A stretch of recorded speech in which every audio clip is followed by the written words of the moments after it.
Good morning, students. Today we will do the next part of lesson, the best Christmas present in the world. Okay, let us start. I think that is what every soldier want on both sides. Hans Wolf said. हंस wolf बोलता है कि शायद सभी लोग, जहां हमने story छोड़ी थी कि वो सब लोग फुटबॉल मैच करते हैं और उसमें सोचते हैं कि ये सबसे अच्छा एक तरीका है, एक सॉल्यूशन है किसी को जो वार है, जो युद्ध है, उससे बचने का। इसमें कोई नुकसान नहीं होता किसी को भी कोई, ठीक है। तो वो बोलता है, हंस वुल्फ बोलता है कि शायद ये सबसे सभी सोल्जर्स इसको पसंद करते हैं, बोथ साइड्स, दोनों तरफ से, ठीक है। Take care Jim McPherson, take care. I shall never forget this moment nor you. मैं इस क्षण को नहीं भूलूंगा, शायद आप भी नहीं भूलेंगे। He saluted and walked away from me slowly unwillingly. I felt he turn to wave just once and then became one of the hundreds of grey coated men drifting back towards their trenches. ठीक है। He saluted and walked away from me slowly. वो मेरी तरफ से unwillingly, मतलब बेमन से, अनमने मन से चला गया। और फिर वो उसने शायद एक बार पीछे मुड़ के हाथ हिलाया, ठीक है, केवल एक बार हाथ हिलाने के लिए मुड़ा। और वो फिर उसके बाद से जो सैकड़ों जो ग्रे कोटेड जो लोग थे अपने यूनिफॉर्म में, उनके साथ drifting towards backward their trenches, अपने बंकर्स की तरफ वो चले गए। That night back in our dug outs we heard them singing a carol and singing it quite beautifully. ठीक है। उस रात अपने जो डग आउट्स, जो उनके बंकर्स हैं, जो उनके ट्रेंचेस हैं, ठीक है, उसमें उन्होंने वी हियर्ड देम, हमने उनको गाते हुए सुना, कैरोल्स, ठीक है। वो कैरोल्स गाना है, कोई भी गाना है, ठीक है, कोई उसका देखिए विधा है, कैरोल्स गा रहे थे वो वेरी ब्यूटीफुली, बड़ी सुंदर ढंग से। इट वॉज स्टिल नैच silent night our boys give them a rousing chorus of while shepherds watched। ठीक है। स्टिल नैच साइलेंट नाइट, ये सब वो गा रहे थे। और जो वहाँ के उनकी तरफ के जो लड़के थे, उन्होंने भी ऊंचे स्वर में उससे अपना जो है कोर्स, उनके साथ कोर्स मीन्स ग्रुप में ताल से ताल मिला के उन्होंने गाना शुरू कर दिया। वाइल शेफर्ड वॉच्ड, ठीक है। We exchanged carols for a while and then we all fell silent. कुछ समय के लिए तो उन्होंने ताल मिलाई और गाया, और उसके बाद वो साइलेंट हो गए। We had our time of peace and goodwill at a time I will treasure as long as I live. ठीक है। वो बोलता है कि कुछ समय के लिए कैरल सुने गए और फिर वो सब लोग शांत हो गए। और ये जो शांत और इस प्रकार का जो इतना अच्छा माहौल बना था, वो सब उनको जो सुकून मिला, जो शांति मिली, वो कहता है ये ऐसा समय है जो मेरे लिए जीवन भर का खजाना है, जिसको मैं नहीं भूलूंगा, as long as I live, जब तक मैं जीवित रहता हूँ।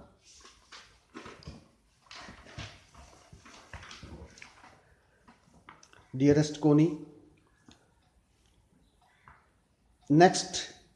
nearest Coney, by Christmas next year, the war will be nothing but a distant and terrible memory. I know from all that happened today how much both armies long for peace. We shall be together again soon, I am sure of it. वो बोलता है कि प्रिय कौनी, अगले साल Christmas तक जो युद्ध है वो समाप्त हो जाएगा, पर इसकी जो डिस्टेंट, जो दूर तक जो उसकी आवाज़ है या इसकी बुरी यादें हैं वो रह जाएंगी। ठीक है। I know from all happen today, जो भी आज की घटना से पता चल गया कि दोनों सेनाएं जो हैं वो कितना ज़्यादा शांति को पसंद करती हैं, शांति को चाहती हैं। And I shall be together again, और हम जल्दी ही हम साथ होंगे, मुझे इस बात का, I am sure of it, मुझे इस बात का पूरा विश्वास है। ठीक है। योर्स लविंग, आपका प्रिय जिम। ठीक है। Next, I folded the letter again and slipped it carefully back into its envelope. I, ठीक है, मैंने पत्र को बंद किया और उसे बड़े केयरफुली, ध्यान से उसके एनवेलप में डाल दिया। I kept awake all night. Bye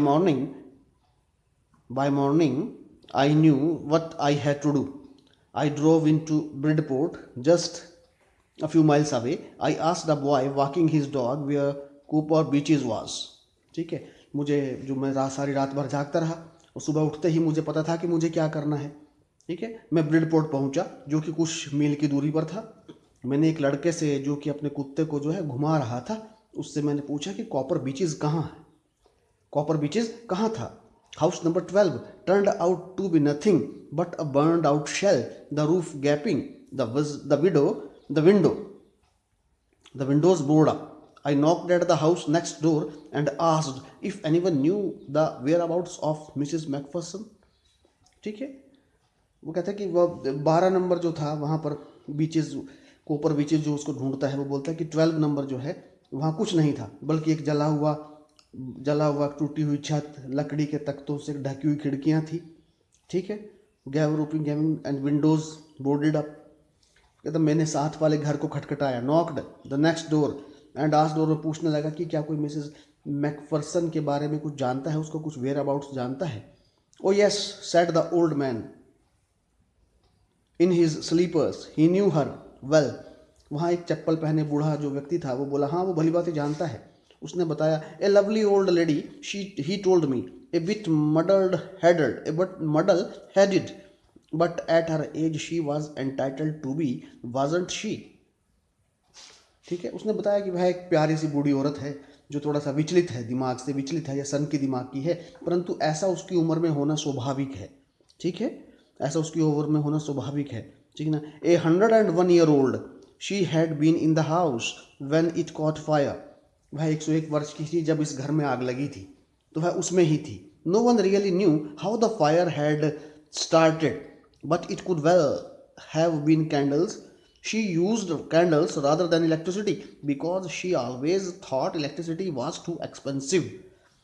ठीक है, अब उसमें कोई नहीं जानता कि कैसे आग लगी, परंतु ज़रूर मोमबत्ती से लगी होगी, क्योंकि वह बिजली की अपेक्षा या बिजली की बजाय मोमबत्तियों का इस्तेमाल करती थी, क्योंकि वो जानती थी कि जो हमेशा जानती थी कि बिजली बहुत महंगी है, एक्सपेंसिव है, और मोमबत्ती सस्ती है। She used candles rather than electricity because she always thought electricity was too expensive. The fireman had got her out just in time. जो फायर ब्रिगेड के कर्मचारी हैं उन्होंने उनको सही समय पर निकाल लिया। She was in nursing home. Now he told me Burlington House on the Dorchester Road on the other side of the town. इस समय वो नर्सिंग होम में है जो कि बर्लिंगटन हाउस में डॉर्चेस्टर रोड इस on the other side of the town, जो कि शहर के कस्बे के दूसरी तरफ है। ठीक है, okay, thank you. Next part इसको हम tomorrow we will do this next part of this lesson. Okay, read it carefully. Thank you.